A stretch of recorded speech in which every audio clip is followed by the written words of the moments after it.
Patur police ठाण्याच्या हद्दीतील कार्ला शिवारात असलेल्या सुधाकरराव नाईक आश्रमशाळेच्या प्रवेशद्वारावर रविवारी पहाटे एका 17 वर्षीय युवकाची धारदार शस्त्राने निर्घृण हत्या करण्यात आल्याची धक्कादायक घटना उघडकीस आली आहे। यश गजानन गिरे असं मृत युवकाचं नाव असून या घटनेमुळे आलेगावसह परिसरात भीती आणि संतापाचं वातावरण निर्माण झालंय।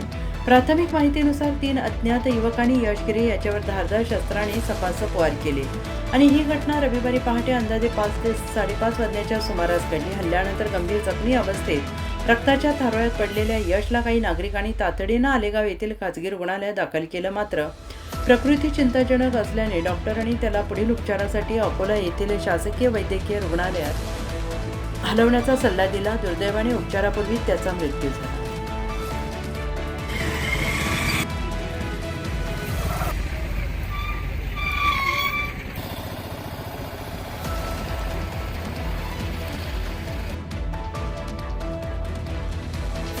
आज सकाळी गजानन गिरे नावाचा एक 18 वर्षाचा मुलगा आहे, त्याला स्टॅबिंग करण्यात आलेलं आहे आणि त्या स्टॅबिंगवरची डेथ झाली आहे आणि तो आता आयकॉनला आहे।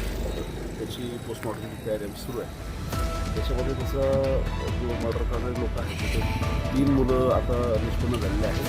त्याच्यामध्ये एक चैतन्य काळपांडे, जतीन क्षीरसागर आणि क्षितिज निमकंडे इकडचे जिल्ह्यात भागात मुलं आहेत। नेमकं कारण काय आहे ते अद्यापर्यंत कळून आलेलं नाही, याचा तपास सुरू आहे। एक आरोपी आमच्या ताब्यात असल्याचं आम्हाला कळालेलं आहे, तपास करू त्याच्यानंतर खरं कारण काय आहे याच्यावर